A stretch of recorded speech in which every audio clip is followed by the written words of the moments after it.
আসসালামু আলাইকুম। সবাইকে স্বাগতম জানাচ্ছি আমার চ্যানেলে।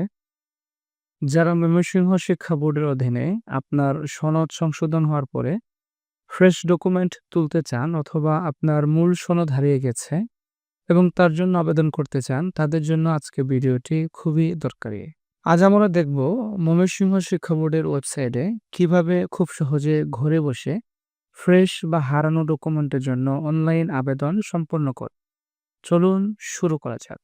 প্রথমে আপনি ময়মনসিংহ শিক্ষা বোর্ডের অফিসিয়াল ওয়েবসাইটে প্রবেশ করুন। সেখানে আপনি application for fresh or lost documents নামে একটি বাটন বা লিংক দেখতে পাবেন। সেটিতে ক্লিক করুন। ক্লিক করার পর আপনার সামনে দুটি অপশন আসবে, ফ্রেশ ডকুমেন্ট এবং হারানো ডকুমেন্ট। আপনি আপনার প্রয়োজন অনুযায়ী যে কোনো একটি অপশনে ক্লিক করুন। যেমন আমরা নাম সংশোধনের পরে নতুন সনদ তোলার জন্য ফ্রেশ ডকুমেন্ট অপশনটি ক্লিক করছি। এবার স্ক্রিনে জেএসসি, এসএসসি, এইচএসসি এর সার্টিফিকেট, নম্বরপত্র, অ্যাডমিট কার্ড ও রেজিস্ট্রেশনের একটি তালিকা আসবে। যে ডকুমেন্টটি আপনার প্রয়োজন সেটিতে ক্লিক করুন। যেমন আমরা এসএসসি সার্টিফিকেট অপশনটি নির্বাচন করছি। এবার আপনি আপনার পরীক্ষার সাল নির্বাচন করুন, পরীক্ষার রোল নম্বর এবং একটি সচল মোবাইল নম্বর প্রদান করুন। এরপর নেক্সট বাটনে ক্লিক করুন। তথ্য ইনপুট দেওয়ার পর আপনার নাম, বাবা মায়ের নাম, প্রতিষ্ঠানের নাম এবং রুল রেজিস্ট্রেশন নম্বর সহ সমস্ত তথ্য স্ক্রিনে দেখা যাবে। ডকুমেন্ট টাইপ এবং ফি এর পরিমাণও এখানে দেখতে পাবেন।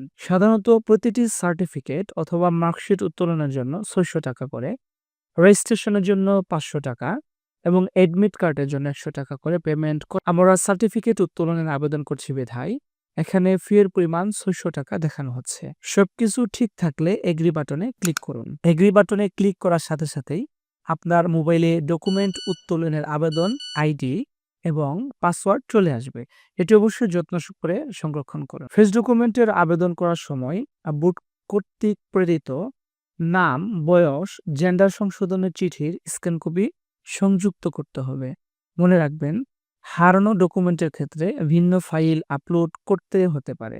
ফাইল সংযুক্ত করার পর নেক্সট বাটনে ক্লিক করুন। এবার আপনার আবেদন আইডি, নাম, পেমেন্ট স্ট্যাটাস সহ সম্পূর্ণ তথ্য দেখাবে। এখন আপনাকে অবশ্যই প্রিন্ট বাটনে ক্লিক করে আবেদন ফর্মটি মুদ্রণ করে নিতে হবে। আবেদন ফর্ম প্রিন্ট করার পর পেমেন্ট সম্পন্ন করার জন্য পেমেন্ট বাটনে ক্লিক করুন। সোনালী ব্যাংক পিএলসির সোনালী পেমেন্ট গেটওয়েতে নিয়ে যাওয়া হবে। এখানে আপনি আপনার সুবিধামতো মাধ্যম, যেমন সোনালী ব্যাংক, কার্ড, মোবাইল ব্যাংকিং বা কাউন্টার পেমেন্ট ব্যবহার করে ফি জমা দিতে পারবেন। সফলভাবে পেমেন্ট সম্পন্ন করতে হবে। মনে রাখবেন, সঠিক তথ্য আপলোড ও পেমেন্ট সম্পন্ন না করলে আপনার আবেদন প্রসেস করা হবে না। আপনি যদি কোনো কারণে আবেদন ফর্ম প্রিন্ট বা পেমেন্ট সম্পন্ন করতে ভুলে যান, তাহলে পরবর্তীতে আপনার আবেদন আইডি ও পাসওয়ার্ড ব্যবহার করে লগইন করে তা সম্পন্ন করতে পারবেন। আপনার পেমেন্ট সম্পন্ন হওয়ার পর ডকুমেন্ট মুদ্রণের কাজ শুরু হবে। ডকুমেন্ট মুদ্রণের কাজ সম্পন্ন হলে শিক্ষা বোর্ড থেকে এসএমএস এর মাধ্যমে আপনাকে জানিয়ে দেওয়া হবে। মেসেজ পাওয়ার পর আপনি পুরাতন ডকুমেন্ট ও পেমেন্টের রসিদ জমা দিয়ে বোর্ডের রেকর্ড শাখা থেকে আপনার নতুন ফ্রেশ হানো মূল ডকুমেন্ট সংগ্রহ করতে পারবেন। এই ছিল ময়মনসিংহ শিক্ষা বোর্ডের ফ্রেশ বা হারানো তোলেন অনলাইন আবেদন প্রক্রিয়া। কোনো প্রশ্ন থাকলে কমেন্ট বক্সে জানাতে ভুলবেন না। ভিডিওটি ভালো লাগলে লাইক দিন এবং চ্যানেলটি সাবস্ক্রাইব করুন। ধন্যবাদ।